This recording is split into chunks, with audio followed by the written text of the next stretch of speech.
주님께서 여러분과 함께 또한 사제의 영과 함께 요한이 전한 거룩한 복음입니다. 주님 영광 받으소서. 그때에 예수님께서 제자들에게 말씀하셨다.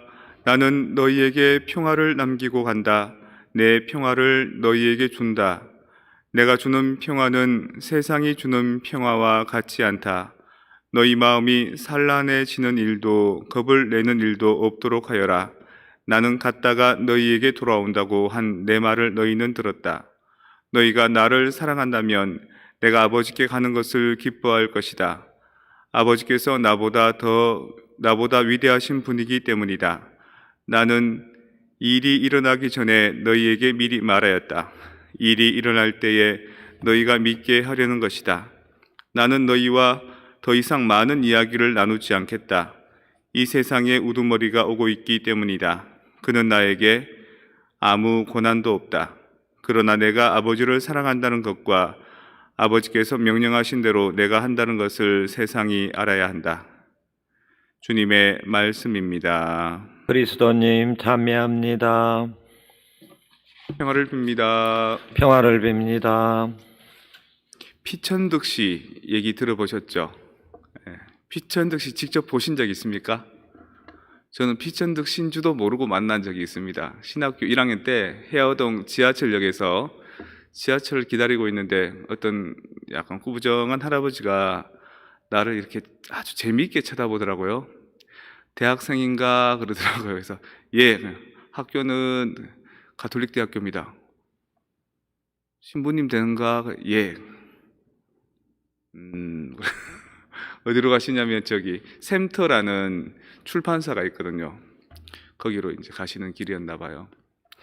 피천득 씨가 나중에 아주 노년에 세례 받으셨습니다. 프란치스코라는 세례명으로. 왜 프란치스코라는 세례명을 하셨냐 물어보니까 자기도 새를 좋아하는데 프란치스코 성인이 새도 좋아하고 새하고 대화도 하고 자연도 좋아하고 그래서 세례 받았다고. 그분 따님이 피서영인데 우리나라에서 공부하지 않고 미국에 와서 물리학을 전공하셔서 그 당시 아주 상당히 큰 역할을 했다 그럽니다. 한국 사람들이나 보통 사람들은 잘 모르는데 무궁화꽃이 피었습니다에 보면은 한국이 독단적으로 미사일 로켓 만들려고 했다라는 그런 소설 있었잖아요, 그죠? 거기에 피서영 씨하고 그 주변에 같이 동료 학자들을 그 소스로 그렇게 썼던 소설이라 그럽니다.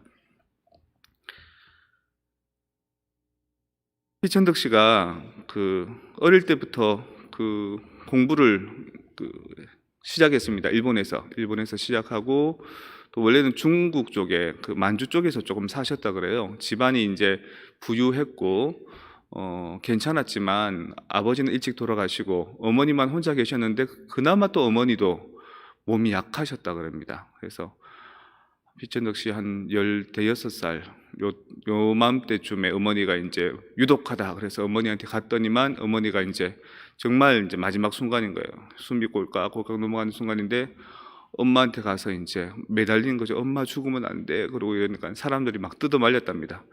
그러면 안 된다. 어머니 편하게 가시게 해드려야 된다.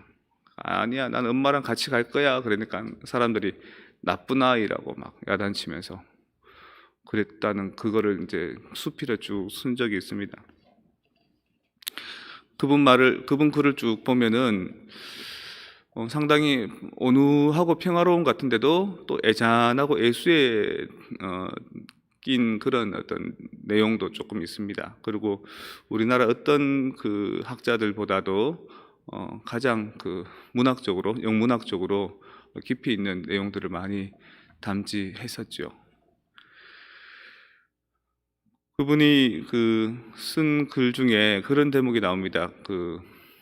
한국에서 대학교에서 이제 교수님으로 영문학 교수님으로 일하고 있을 때 성심여대에서 부탁이 왔답니다. 그 당시 성심여대가 춘천에 있었거든요. 그래서 서울에서 춘천까지 그때는 자동차 자가용도 없으니까 거기까지 고속버스 타고 가서 강의하고 오고 이게 힘들었지만 그래도 수녀님들과의 인연 때문에 신자는 아니었지만 가서 강의를 쭉 했는데 이제 거기가 성심여대가 그 일본에도 성심여대가 있다고 그럽니다. 일본의 상지대학교란 이름으로 있고요.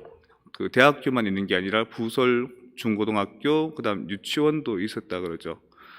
그때 자기도 일본에서 공부할 때라서 어느 가정집에서 거기에서 학교를 다니고 그 가정집의 그 부부가 그때 당시에는 일본의 피지배 상황이었기 때문에 어떻게 보면 좀 해코지를 할 수도 있고 이 좀 멸시나 무시를 당할 수도 있는데 일본 국가의 그 정치 기조가 그래서 그렇지 일본 사람들은 참 얌전하고 이제 좋았다는 거죠. 자기들한테도 잘해주고 또 그 집 딸아이 꼬맹이가 자기를 잘 따라서 걔랑 산책을 이렇게 나가면 걔가 다니는 유치원에 같이 가서 산책 했답니다. 잠깐만 기다리세요 그러더니만 그 가서 그 실내화를 가져왔다는 거죠. 하얗고 뽀얗게 생긴 실내화. 그래서 원래 그걸 가져왔어야 되는데 놔두고 왔기 때문에 산책하는 길에 들러서 이제 실내화를 가져왔다는 거죠. 대동아 전쟁이 끝나고 한번 또 갔다 그럽니다. 갔을 때 대학생이 된 그 상지대 여대에 이제 대학생이 된 그 아사코하고 같이 갔는데 이번에도 뭐 이제 그 한번 학교를 가고 싶다. 네가 다니는 학교를 가고 싶다. 그래 갔더니만 가서 교실도 둘러보고 캠퍼스도 둘러보고 봤는데 그때는 신발을 신고 그냥 저벅저벅 들어가더라는 거예요. 그래서 실내화는 그러니까 애가 무슨 실내화 이러더라는 거예요. 벌써 실내화 신을 하얗고 순수한 실내화를 신을 나이가 지났다는 겁니다. 그러고도 이제 자기도 결혼하고 아사코도 결혼하고 난 뒤에 다시 한번 갔다 그러죠. 갔는데 이번에는 얼굴이 약간 좀 피곤해 보이고 별로 안 행복해 보이는 얼굴이더랍니다. 왜 그런가 싶어서 물어보니까 결혼을 하긴 했는데 그 당시에 이제 미국이 일본에 승전했잖아요. 그래서 일본이라는 나라가 그 당시에 시장도 제대로 형성되지 않는 나라였대요. 패전국이라서 물건을 구할 수 없어서 어디서 물건을 겨우 구할 수 있느냐? 미군들이 진도에 있는 그래서 그 PX에서 나온 물건들 이런 걸 가지고 이제 막 물건 구하고 했던 그런 데죠. 근데 그 당시에는 어떤 사람이 제일 잘 나가는 사람이냐?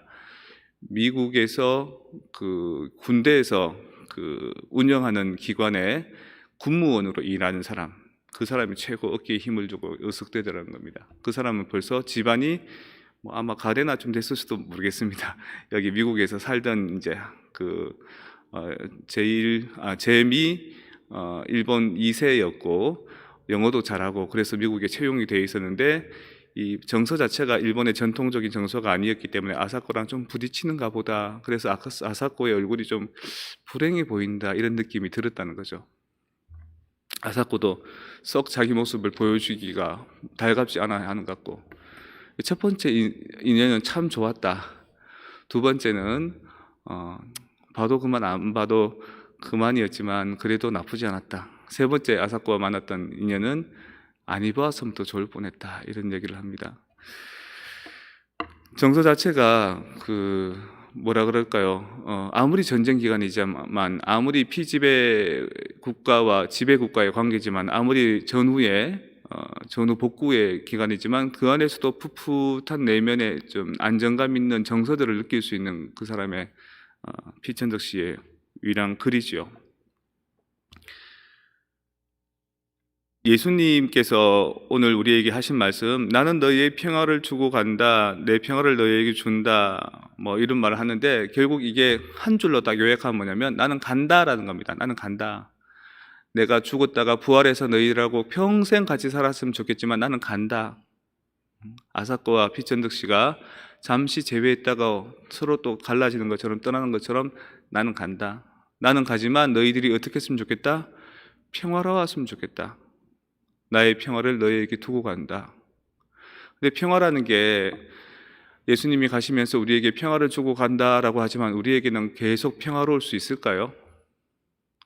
아사코가 정말 평화롭고 행복하게 살기를 바라지만 그 아사코의 삶은 그 시대와 그 역사와 그 상황에 따라서 계속 변하지 않습니까? 행불행이. 그래서 평화라는 것은 그렇게 보장되어 있는 것은 아닙니다. 때로는 좋기도 하고, 때로는 싫기도 하고, 때로는 힘겹기도 하고, 때로는 지치기도 하고, 때로는 유혹을 받기도 하고, 혼란스럽기도 하고.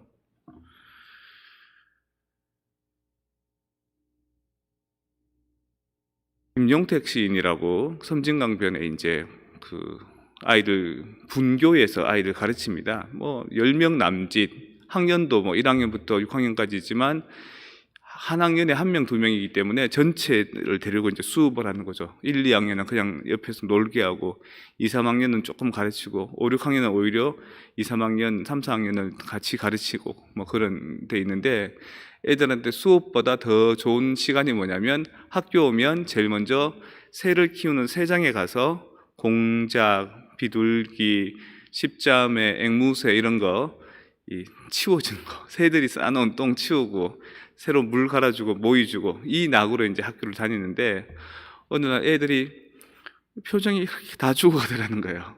그래서 왜 그러냐 그러면 선생님 밤새 쪽제비가 들어와가지고 철망을 이로 물어뜯고 들어와가지고 새 알들을 다 물어가 버렸어요. 새들은 풀 푸드덕 날아서 피했는데 알들이 다 없어졌어요. 어떻게 해요 선생님? 그리고 눈물을 뚝뚝 흘리더라는 겁니다. 그래서 애들한테 괜찮다 괜찮다 그러면서 그 애들 두고 시를 썼는데 그 애들 이름이 다희 창우래요. 저하고 이름이 같은 다희야 창우야 어떻게 아픔 없이 좋은 사람 될 수 있겠니? 그런 시가 있습니다. 예수님께서는 우리에게 나는 이제 간다. 너희에게 평화를 두고 간다. 다음 주 되면 내가 승천한다. 이렇게 얘기하시는데 우리가 당신이 없어도 잘 살았으면 좋겠고 평화로웠으면 좋겠는데 그 평화 또 평온 잘 사는 것은 그냥 오지 않습니다. 아픔을 통해서 또 아픔의 과정을 통해서 우리에게 오더라는 거예요. 그냥 한 번 보고 말면 그만인데 2번 보고 3번 보고 하다 보면 차라리 아니 알았으면 좋았을 좋겠다라는 생각이 들 정도로 삶의 그 평화로운 변화는 계속해서 바뀔지 모릅니다. 그런데 내가 받는 그 순간이 그 사람이 조금 힘들고 내가 봤던 그 순간에 그 사람이 조금 어려워서 그렇지 그 사람은 계속해서 여러 가지 아픔을 통해서 성숙하고 변화돼 나갈 겁니다. 그나마 좋지 못한 사람들은 그 아픔의 과정을 통해서 계속 포기하고 실망하고 추락할 거고요. 좋은 사람들은 그 아픔을 통해서 계속 성숙하고 조금 더 속살이 차가고 조금 더 성숙해 나가지 않을까요? 나는 이제 너희에게 평화를 남기고 간다. 내 평화를 너희에게 준다라는 그 말씀처럼 우리 주님께서 나에게 주시는 그 평화라는 것은 모든 것이 다 보장된 부모 품에 있는 엄마 같은 그런 평화는 아닐 겁니다. 내가 스스로 나 자신을 발견해 나가야 되는 평화고 내가 여러 가지 경우의 수들을 통해서 아픔과 상처들을 겪어야지만 얻을 수 있는 터득할 수 있는 평화일 겁니다.